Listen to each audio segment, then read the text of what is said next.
Assalamualaikum warahmatullahi wabarakatuh.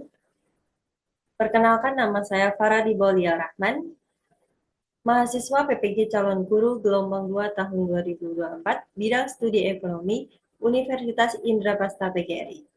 Di sini saya akan mempresentasikan seminar pendidikan profesi guru saya yang mengambil mata kuliah yang bermakna yaitu prinsip pengajaran asesmen 2 dan juga praktik pengalaman lapangan 2. Presentasi ini terdiri dari yang pertama ada identifikasi diri, kedua refleksi pembelajaran yang bermakna, ketiga desain inovasi pembelajaran, dan keempat ada rencana tindak lanjut.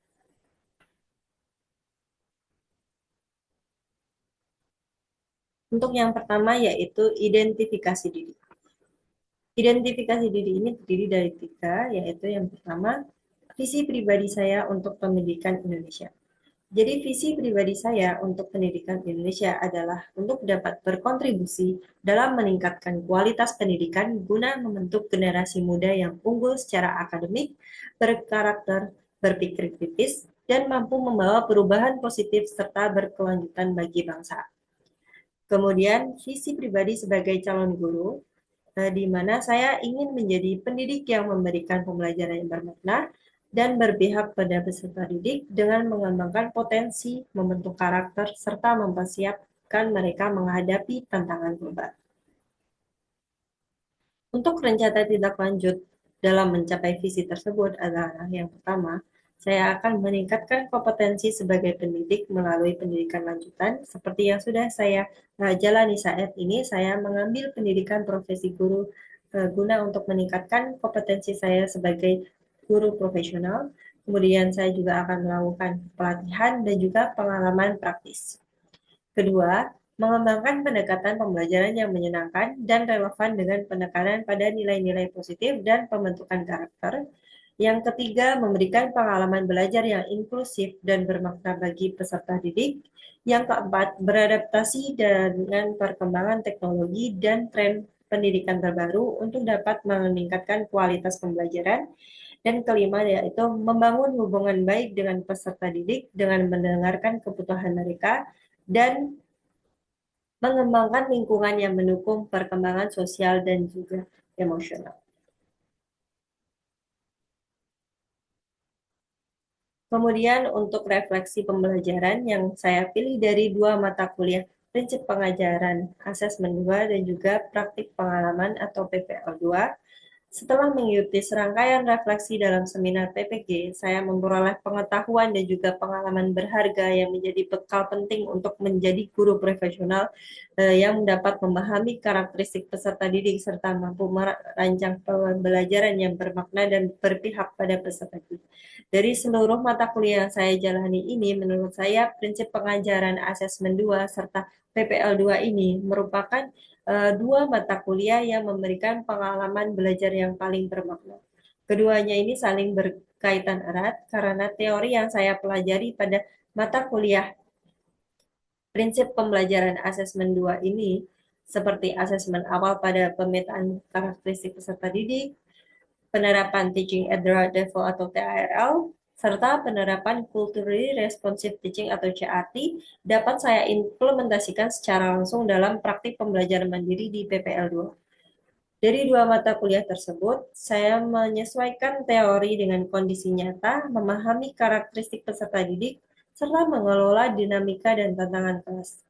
Pengalaman tersebut membuat saya memahami bagaimana mengelola kelas secara mandiri dan mengembangkan kemampuan saya sebagai calon pendidik yang adaptif dan juga inovatif.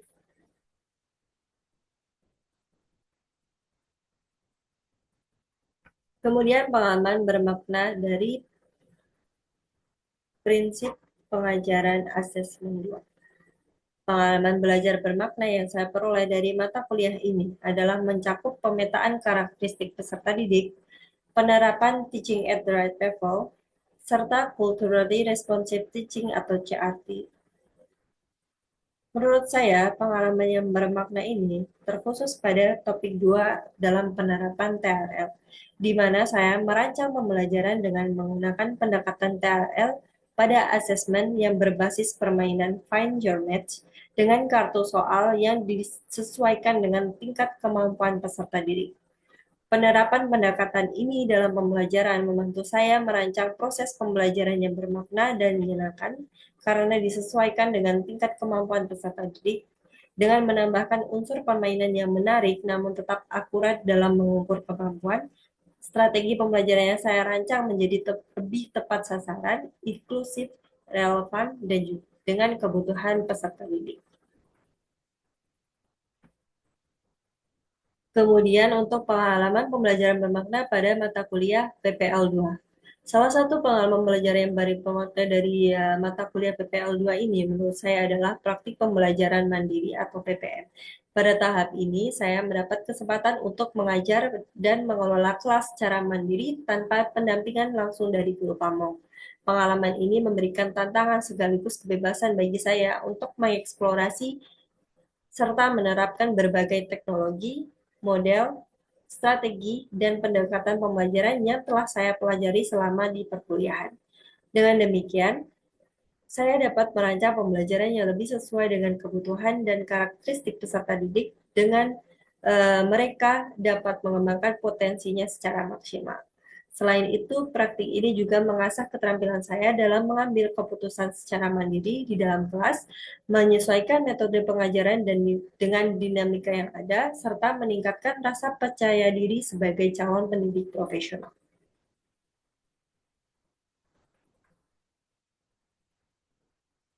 Selanjutnya yaitu artefak pembelajaran dari dua mata kuliah ini.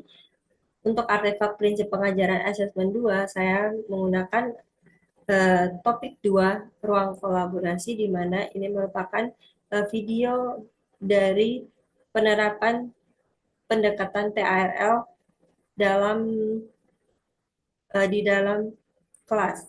Saya menggunakan games Find Your Mate, di mana disesuaikan dengan karakteristik, itu didokumentasikan pada ruang kolaborasi 2B, di mana tugas 2.2.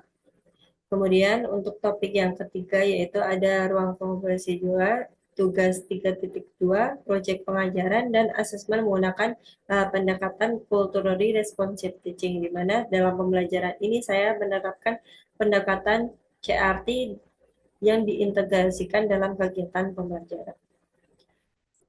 Untuk artefak dari PPL 2 yaitu pada praktik pembelajaran mandiri, di mana saya sudah mencoba menerapkan berbagai media dan juga teknologi dalam pembelajaran, seperti ada LKPD dengan kartu cerita diskusi, ada juga flashcard, saya juga membuat media menggunakan Canva, dan juga ada kuis interaktif menggunakan Quizzes maupun Kahoot.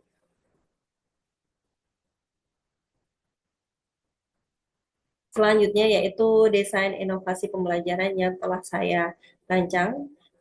Desain pembelajaran ini saya terapkan pada modul ajar menggunakan pendekatan TARL pada materi asuransi.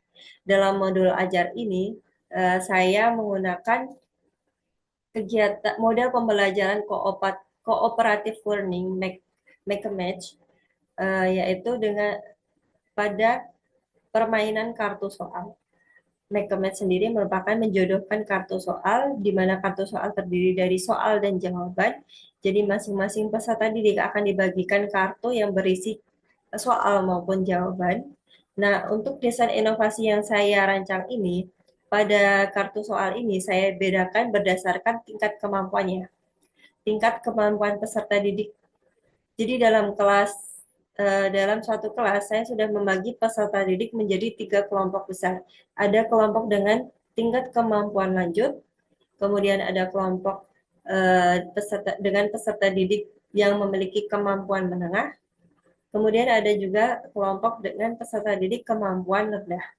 Nah, pada kelompok-kelompok ini saya membuatkan kartu soal yang dibedakan sesuai dengan kemampuan mereka. Untuk warna merah saya buat untuk kelompok dengan tingkat kemampuan lanjut. Jadi soalnya lebih kompleks dan juga lebih rumit mengenai fungsi atau manfaat dari asuransi. Contoh asuransi. Kemudian ada juga tingkat menengah dan juga eh, tingkat warna biru untuk tingkat menengah, kemudian warna kuning untuk tingkat rendah, di mana tingkat rendah ini hanya soal yang dengan tingkat mudah atau konsep dengan tingkat mudah, kesulitan yang mudah, hanya berisi pertanyaan-pertanyaan konsep. Kemudian pada media pembelajarannya saya menggunakan presentasi menggunakan Canva juga. Saya juga menambahkan lagu dan timer ketika permainan kartu soal Find Your Match ini dimulai, di mana untuk dapat menghidupkan suasana dan menumbuhkan jiwa kompetitif dari peserta didik. Jadi timer ini akan saya setting ketika ketika permainan mulai, maka waktu akan terus berjalan, dan setting dari timer ini akan menjadi salah satu kriteria dari penilaian. Ketika peserta didik sudah menemukan pasangannya, maka mereka akan menuliskan nama pasangannya pada sticky note yang telah saya sediakan. Menuliskan pasangannya siapa dan sisa waktu pada timer itu berapa. Nah, sisa waktu tersebut akan menjadi kriteria dari penilaian kartu soal sendiri. Setelah menemukan pasangan dan menuliskan nama pasangan dan sisa waktunya, mereka akan menjelaskan jawaban masing-masing kartu itu sesuai dengan bahasa mereka. Kemudian saya juga membuat lembar kerja peserta didik LKPD yang disesuaikan dengan tingkat kemampuannya juga. Ada kode A dan juga kode B. Untuk kode A sendiri dikhususkan pada kelompok dengan tingkat kemampuan lanjut atau tinggi. Kemudian untuk kode B itu dikhususkan pada peserta didik kelompok peserta didik dengan tingkat kemampuan menengah dan juga rendah.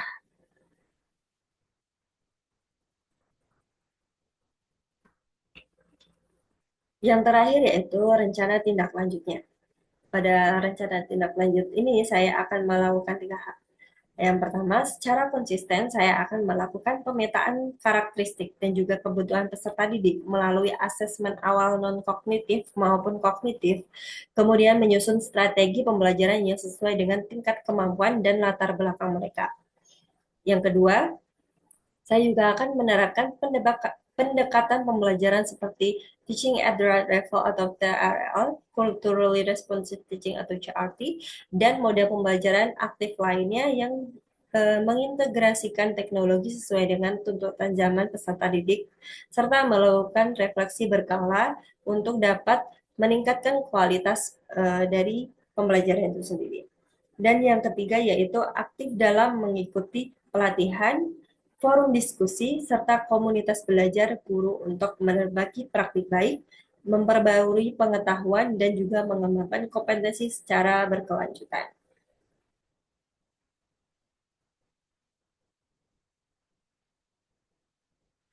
Baik, sekian presentasi dari saya. Banyak salahnya, mohon maaf. Sekian, terima kasih. Wassalamualaikum warahmatullahi wabarakatuh.